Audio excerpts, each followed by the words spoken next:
wanafamilia wa Shao Digital. Leo tuko hapa kufanya fikra tunduizi juu ya mambo mawili.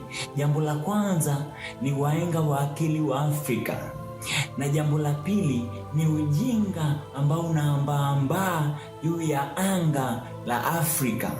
Wewe ambaye bado hujasubscribe, basi ufanye hivyo ili kusudi kujiunga na wanafamilia wa Shao Digital, tukiendelea kufanya fikra tunduizi juu ya mambo mbalimbali ambayo yanaendelea ulimwenguni.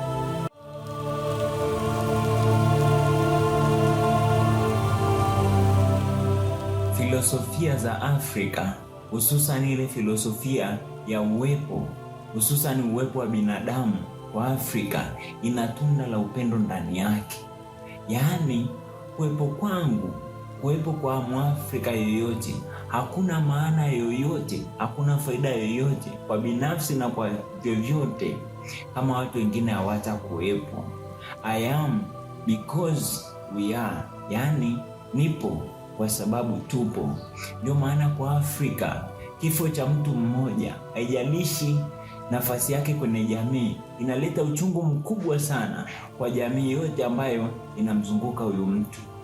Hii upendo au hii filosofia ya Afrika ilijengwa zaidi kwenye biashara ya kubadilishana, yaani ilikuwa inaitwa barter trade, kwamba watu wakajenga kuheshimiana na kupendana kwa sababu ya umuhimu wa kila mmoja ndani ya jamii yote ya Afrika. Kwa Afrika mtu mmoja hawezi kukamilika, ni kama kipande kidogo kwenye system nzima, lakini licha ya udogo wake, kikikosekana kinasababisha madhara makubwa sana kwa system nzima. Hivyo kwa Afrika, hata kama mtu anaonekana ana faida kiasi gani kwa jamii, thamani yake ipo pale pale, thamani yake ni kubwa na umuhimu wake kwa jamii ni mkubwa sana.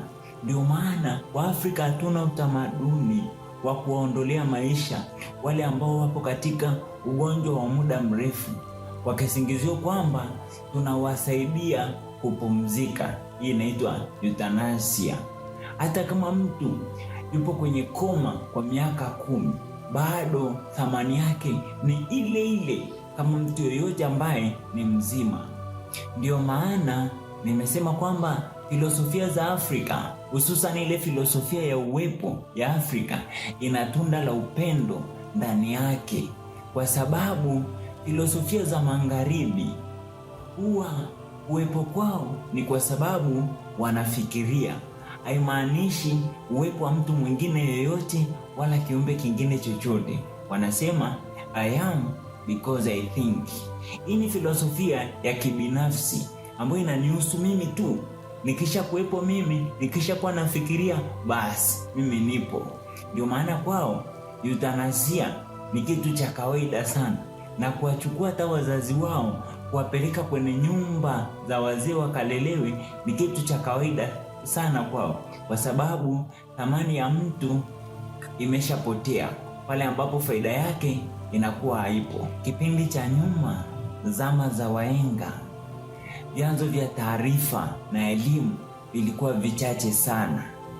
Taarifa zilikuwa zinatolewa na mwenyekiti wa kijiji kuhusu kijiji chao, na taarifa za taifa zima zilikuwa hazipatikani. Hata zikipatikana ni kwa shida sana na ni kwa watu wachache sana. Mawasiliano ya simu kipindi hicho hayakuwepo kabisa. Miundombinu ya usafiri kama magari, treni ilikuwa ya teknolojia ya chini kabisa. Mfano, mtu anasafiri na treni anaweza akachukua wiki moja. Imagine wiki moja kutoa taarifa sehemu moja kupeleka sehemu nyingine. Lakini wengi kabisa ya watu, kwa sababu ya hali duni ya maisha, walikuwa wanasafiri kwa miguu kutoka mkoa mmoja kwenda mkoa mwingine kupeleka taarifa. Kuna mwenga mmoja alisema, ogopa sana Mungu na teknolojia. Kipindi chetu hiki hakuna tena watu wajinga, kwa sababu ya uwepo wa vyanzo vingi sana vya elimu na taarifa. Kipindi hiki watu hawasubiri tena taarifa ya habari. Mara tu tukio linapotokea, ulipata kiganjani. Watu wanaufahamu na mambo mengi sana. Hakuna tena utofauti kati ya mtu aliyeenda shule na ambaye hajaenda, kwa ajenda ambazo zinahusu jamii ya Kitanzania na jamii ya Afrika na jamii ya ulimwengu mzima. Hakuna tena mjinga sasa. Ndio maana uongo mwingi unaosemwa na wahenga wa akili wa Afrika unasababisha wanatukanwa sana. Na mimi binafsi sishangai wala sihuzuniki nikiona wanatukanwa, kwa sababu mtu anayesadikika kuwa na akili kubwa na amepewa dhamana kushika nyadhifa fulani, alafu anafanya ujinga na aishi hapo tu kwenye kufanya ujinga, anautetea huo ujinga aliofanya kwa kusema uongo, yaani kuziba macho kusudi asionekane. Yaani wahenga wanaliendesha taifa la karne ya 21 kama miaka 1800, kipindi ambacho jua lilikuwa lijawaka Afrika, kipindi ambacho watu walikuwa wana mwanga wa ufahamu. Hawa watatukanwa na watatukanwa sana, kwa sababu wanatuaibisha watu wenye akili kubwa. Kwa bara letu la Afrika, kumuua mtu mmoja ni kuharibu system, na inaleta hasira sana kwa watu wenye akili kubwa.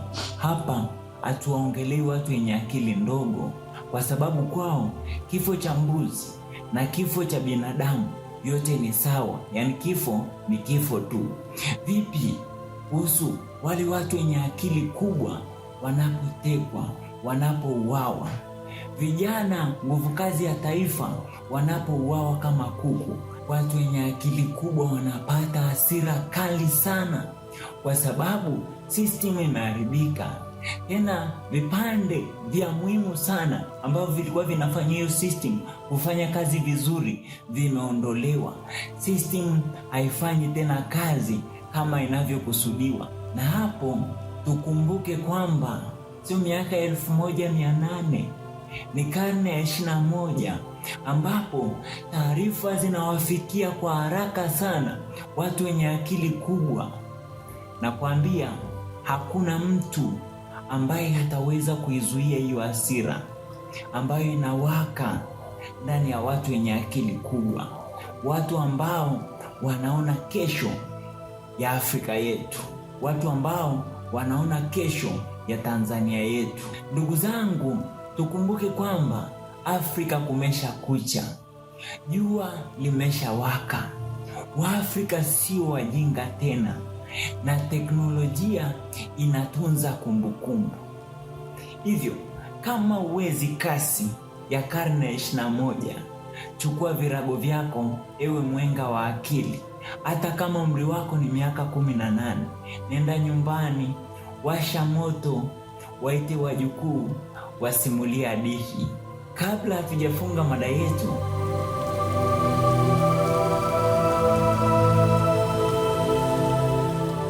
tunakushukuru sana ambaye umekwenda kutazama mada yetu mpaka kufika hapa, na tunaomba kama bado hujasubscribe kujiunga na familia na umoja wa Shayia Digital, tunaomba ufanye hivyo, na tukutakie mwaka mpya wenye baraka na mafanikio katika maisha yako. Mungu ibariki Tanzania, Mungu ibariki Afrika.